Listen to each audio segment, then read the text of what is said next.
Hello everybody, in this video I want to talk about my top 10 artifacts in Minecraft Dungeons.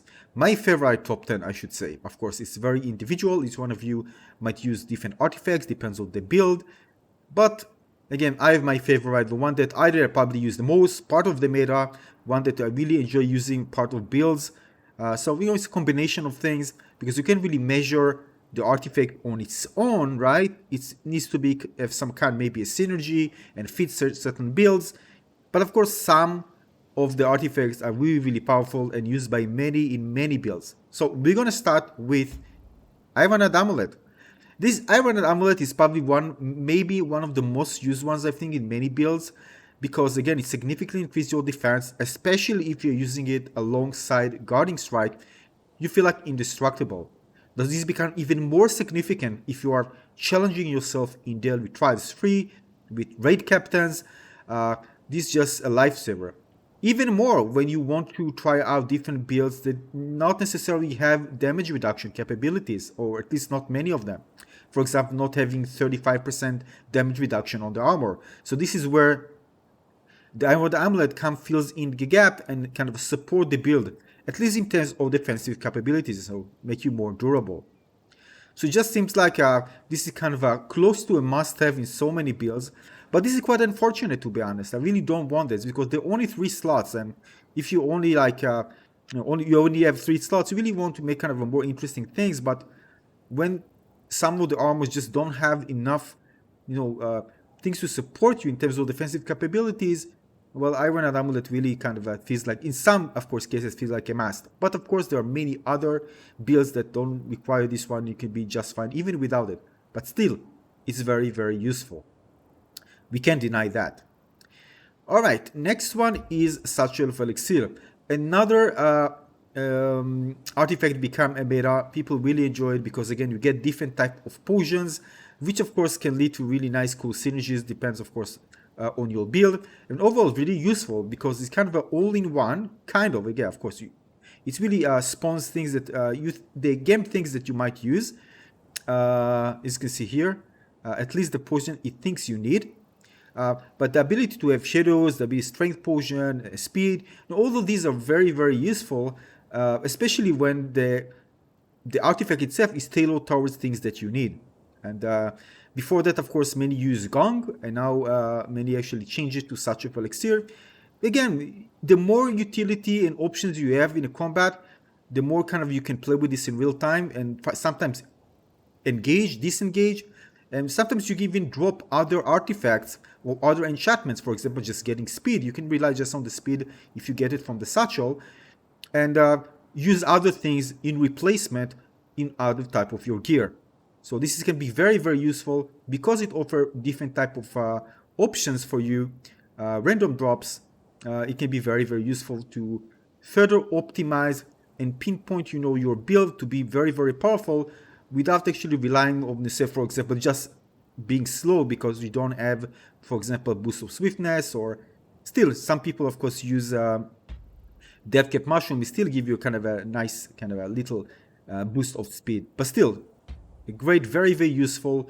I really like having lots of options when I play, so I get in a situation where I need something. I want myself to actually have more options rather than being stuck without actually having nothing to do in certain situations. So very useful as well. Yeah, Lightning Rod serves me well a lot. I use it in quite a few builds. Again, very powerful, especially if you can actually buff it up with lightning focus to further increase the damage, and of course there are some boost to increase the damage of the artifact as well, so you can really get it high and do lots of damage. On the PC, I don't know about on other platform, but on the PC you can actually pinpoint it to an enemy on you anywhere, and they actually will follow the enemy. So if you pinpoint on enemy, you're going to see that this one will hit. Very useful in many situations when you want to dilute enemies from far, or some enemies maybe have enchanted, or you think like too dangerous to actually close in. You can use it. And another cool thing is you can use this alongside just fighting and pinpointing it as you fight. So it's kind of very dynamic when you play with this. I can still fight, use the melee, pinpoint enemy, continue fighting, again, on the PC.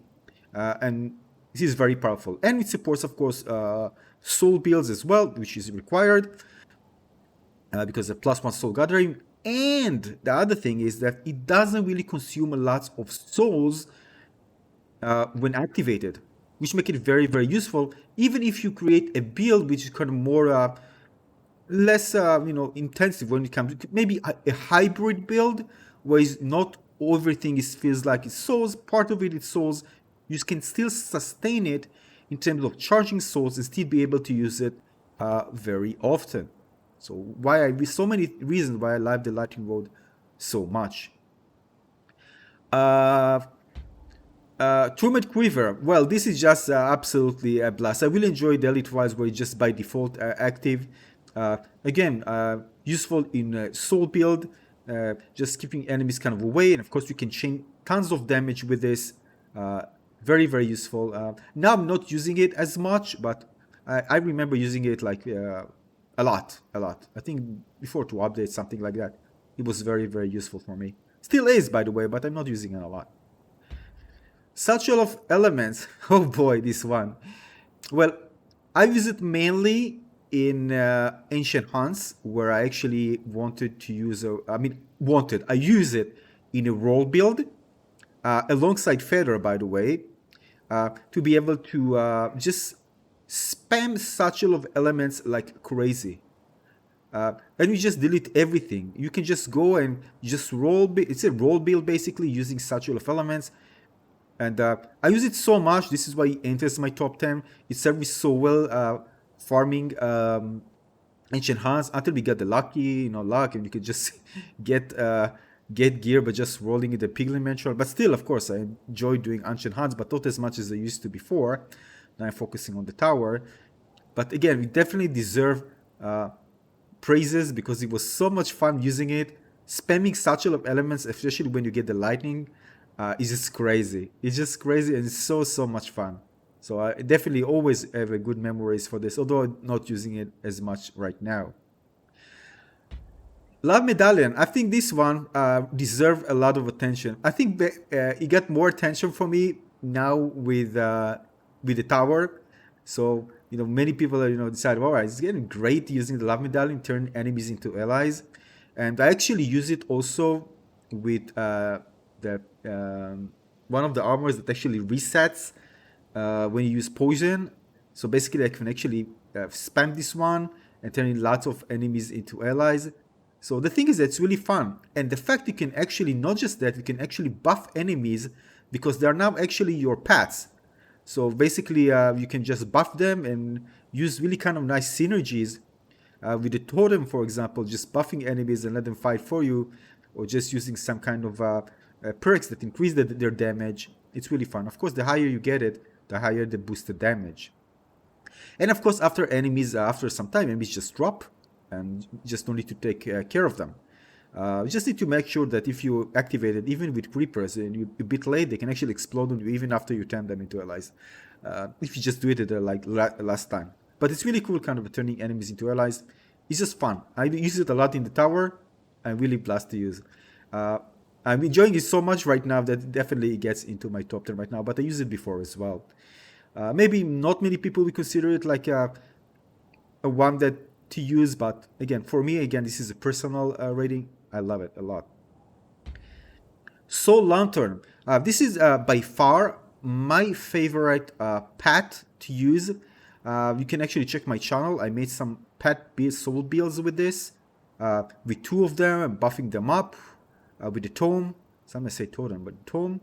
I really like the damage. Hopefully, we're going to get ones with a higher drop, higher power drop. I just love them. I love how they look. I love how they shoot. They move fast. The way that I buff them, I like the effect actually comes towards me and buffing them. A fantastic pet. Very powerful, really fun. I really enjoy them. Of course, there's a problem sometimes when you have deflect, but still fun. I told you, fun, powerful, both of them. I really enjoy it. Definitely in my top 10. Shadow Shifter. I mean, this is very useful both by when we're playing co-op, the ability to revive enemies, but also really nice and cool synergies with the latest updates. Now, I haven't played with this one enough, I think. Now, Now I have plans to use it now in co-op when playing with others to make use of it even more. I actually use it, by the way, in some of my combo attacks, by the way, builds. You can actually check my channel. So this one I really enjoy using. I think it's a very, very unique and interesting artifact. But I need to spend more time with it. The more I play with it, the more I actually love it. Now, Gong of Weakening. Well, I think not many people are using it right now, to be honest. They just prefer going with the Satchel.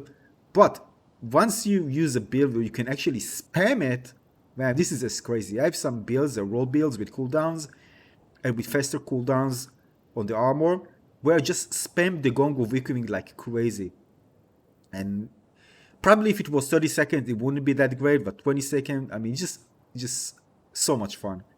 I mean, the ability to just significantly reduce the damage and deal so much damage to enemies, but just rolling and activating it so often, make it so much fun. And of course, it served me well a lot of time until it's kind of, in many cases, it was replaced by Satchel of Elixirs in some of the builds that I created. But we can't forget how useful it was, how fun it is. And of course, when I go to bosses, I'm changing to Gong of Weakening, right? Even if you have a build, doesn't mean you can't change and, doing different things, situations. You can stop. The game is paused. You can change. If you are like a big enemy or you want to fight a boss, you can change to Gong of Weakening and use it there. So again, still very, very useful set of situation and in central builds. And definitely I'm going to remember this one for sure. Use it so much. Last one, again, there are two of them that I actually use, and this is Boost of Swiftness, because again, if I want to do some speed runs, although I'm not like, focusing my builds on anything fast, I really like moving fast, and there are some builds that I use Boost of Swiftness to move fast. Although there's some artifact that allows you to, some perks that allows you to move fast, for example, after attacking, and other things that increases your speed, for example, for the Satchel, it seems like it's not that necessary. But I actually enjoy having other ones increasing speed and boost of swiftness to move really, really fast. And before that, if I wanted to try, for example, a roll build in Ancient Hunts, I use it a lot, right? Alongside other things that increase my speed, but I really want to move super fast, and this extra speed really, really helped. So this is why I love it and use it so much. I definitely get in my top 10. Now, one thing that's worth mentioning that I haven't mentioned, again, this is an extra but not out of my 10, is Light Feather, which I also use, by the way, in many roll builds because of the ability to actually, it's just 3-second cooldown. So when you reduce the cooldown, you can actually spam it a lot. And Feather reduce the cooldowns and you can use with Encore. So I really enjoy it. But overall, these are my top 10 most favorite artifacts. And again, based on what I use, what I like in terms of gameplay and builds, these are my favorite artifacts. So I leave it up to you. Let me know which artifacts you like the most or find most useful in whatever way, subjective way, or maybe some way you're going to find objective in terms of the stats and what they actually make to your builds. Share it with me in the comment section below. I really want to hear your favorite. This will be very, very interesting to hear because I'm sure some of you using builds that are completely different than what I use, and you have some good memories with some of these artifacts that are much different than mine. So I really want to hear your opinion about it. So again, thanks for watching and hearing my opinion. Of course, more dungeons videos are coming. I love this game, and of course I'm going to share more. This is kind of a summary, more of a summary of until what happens until now, finishing 2021, looking forward, having the tower, and looking forward to what's come next to dungeons. So if you enjoy everything, make sure you subscribe to my channel, and you can give this one a little like, if not for me again, for the little piggy here. We love him all, of course. He's our favorite pet. Just kidding. It's my favorite pet. I'll see you on the next one. Thanks for watching, everyone. Cheers. Bye-bye.